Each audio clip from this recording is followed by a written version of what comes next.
The church of South India diocese of Medak holy trinity church Bollarampet state సమర్పిస్తున్న daily Bible డివోషన్స్ని వీక్షిస్తూ ఉన్న ప్రియ సంఘ సభ్యులకు మరియు ఆత్మీయులైన ప్రేక్షకులందరికీ సుస్వాగతం. ఈనాటి మన అనుదిన వాక్య ధ్యానాల్లో మన ప్రెస్బిటర్ రెవరెండ్ నోసిన నవీన్ గారు మనకు వాక్య పరిచర్య చేస్తూ ఉన్నారు. వారి సందేశాన్ని వినక మునుపు ఈ భక్తి గీతాన్ని విందాం.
ఆదరించు నా ప్రియ యేసు రాజా, ఆదుకొనన్నిప్పుడు శోధనలో వేదనలో నిన్ను వీడి పోనీయకు.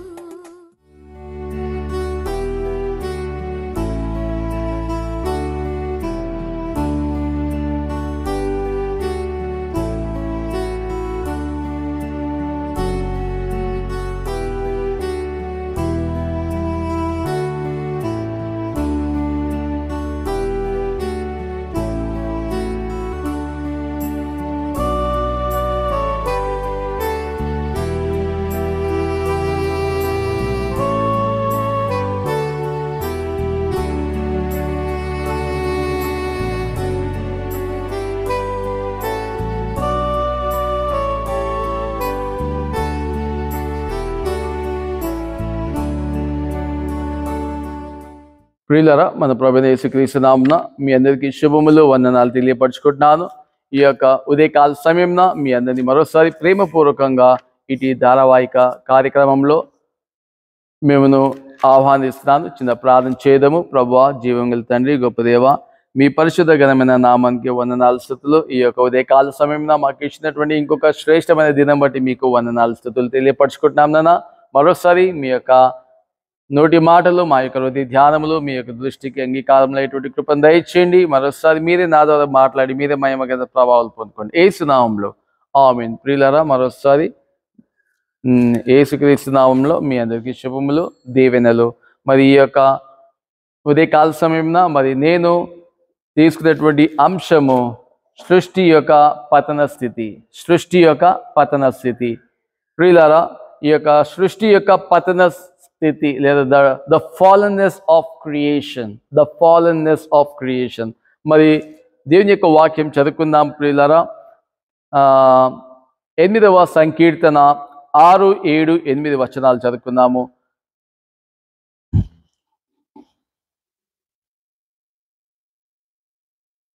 నీ చేతి పనుల మీద వానికి అధికారం ఇచ్చి ఉన్నావు.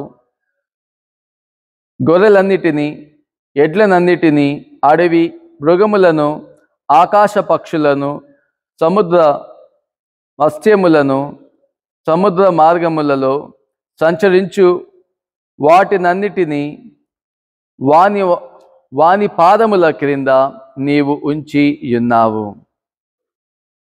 ప్రియులారా, మీరు ఇక్కడ చూసినట్టయితే చూడు, దేవుడు సమస్తాన్ని మనకు ఇచ్చేస్తాడు. ఒక విధంగా చెప్పాలంటే ఈ యొక్క జంతువులను, ఆకాశ పక్షులను, నేల మీద ప్రాకేటువంటి జంతువులు, మరి సముద్రంలో ఉన్నటువంటి సమస్తాన్ని మన పాదాల దగ్గర పెట్టేశాడు. ఒక విధంగా చెప్పాలంటే ఈ యొక్క సృష్టి యొక్క పతన స్థితికి గల కారణం ఏంటి?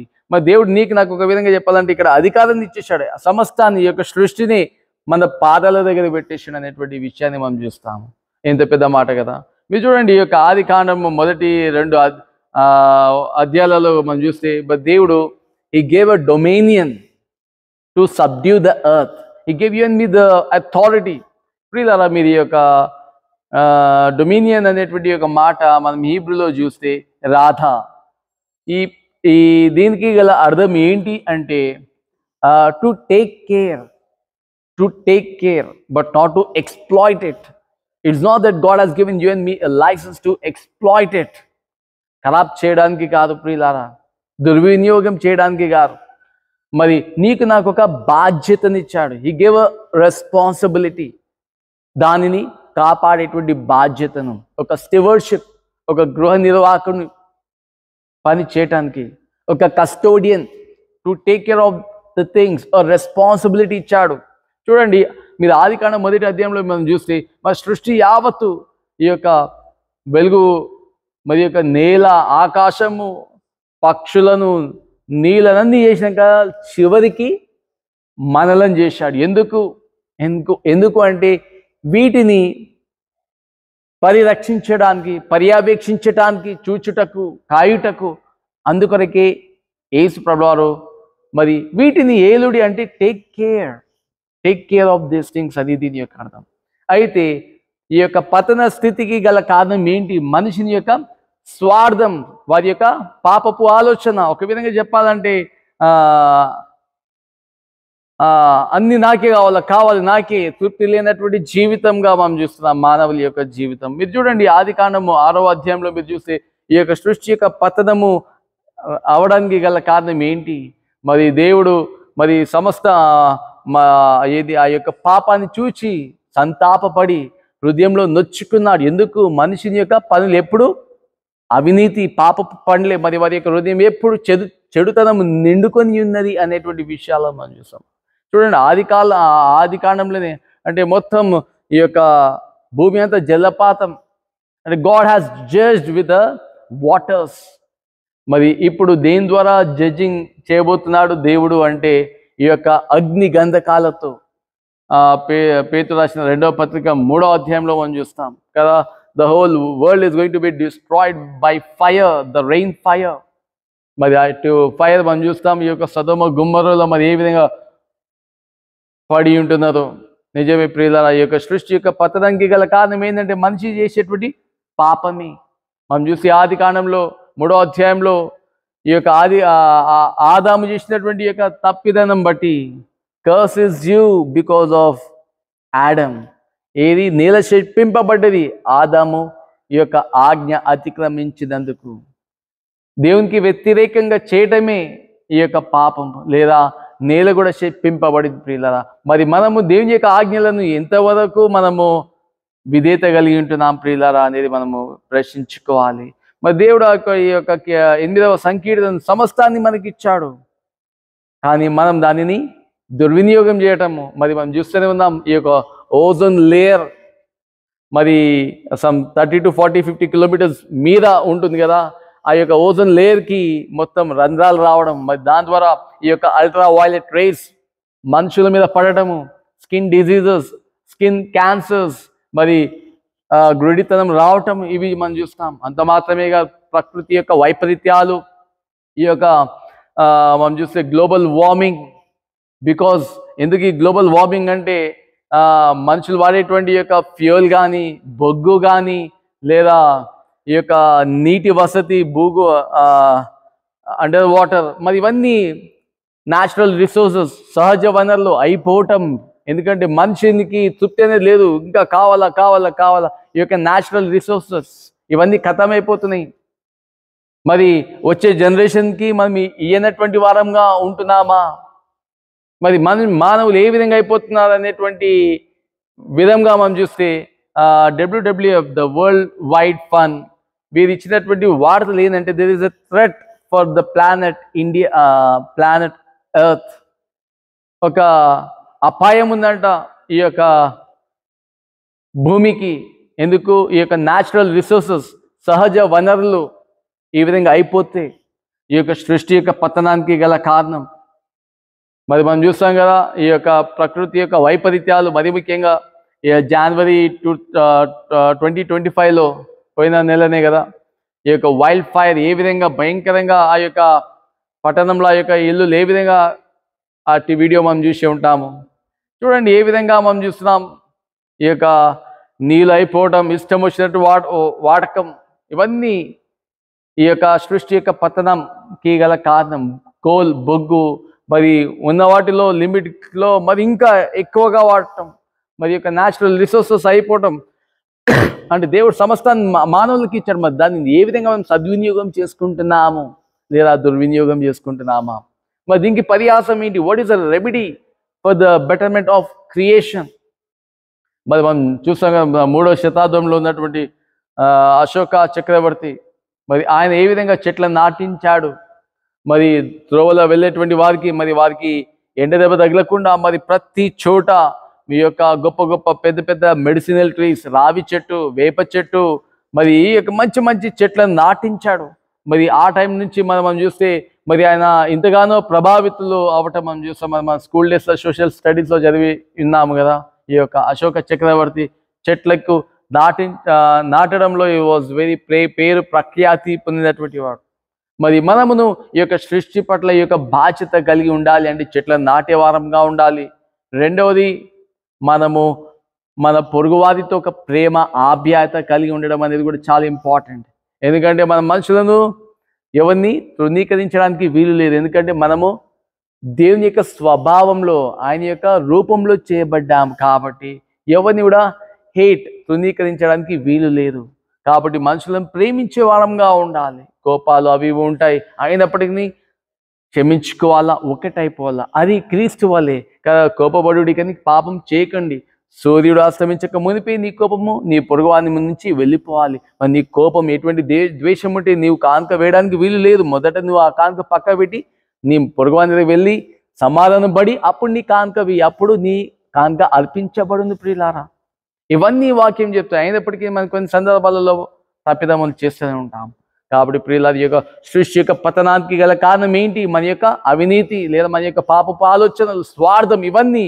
దీనితో మరి ఈ యొక్క చైతన్యాన్ని మనం ఇచ్చేటువంటి వారంగా ఉండాలా మన అందరితో. మరి అట్టి కృపా దేవుడు మనందరికీ దయచేయును గాక.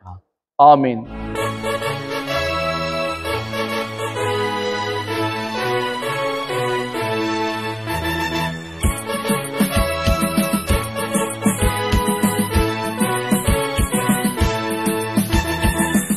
తోటివిగాను పోదమా, అడ్డుగా వచ్చు వైరి గెల్వను, యుద్ధనాదంబుతో పోదము.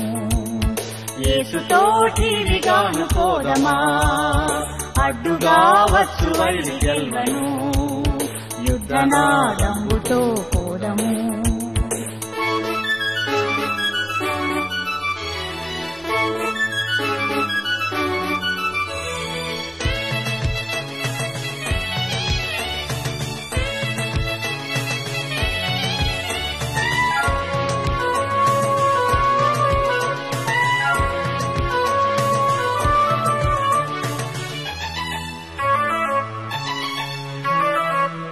రాజు సైన్యమందు చేరను, ఆ రాజు దివ్య సేవ చేయను. రాజు సైన్యమందు చేరను, ఆ రాజు దివ్య సేవ చేయను. యేసురాజు ముందుగా ధ్వజము బట్టి నడువగా, యేసురాజు ముందుగా ధ్వజము బట్టి నడువగా, యేసుతోటివిగాను వెడలను, యేసుతోటివిగాను వెడలను, యేసుతోటివిగాను పోదమా, అడ్డుగా వచ్చు వైరి గెల్వను, యుద్ధనాదంబుతో పోదము.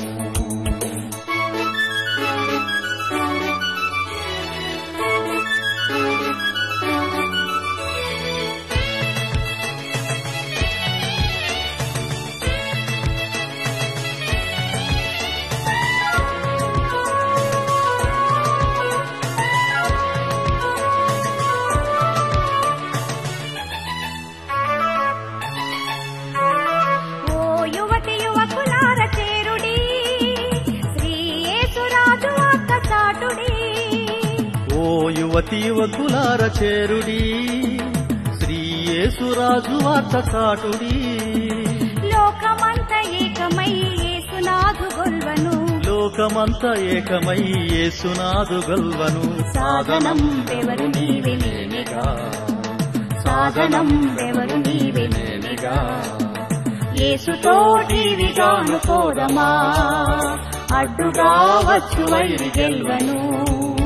యుద్ధనాదంబుతో పోదము, యేసుతోటి విగాను పోదమా, అడ్డుగా వచ్చు వైరి గెల్వను. యుద్ధనాదంబుతో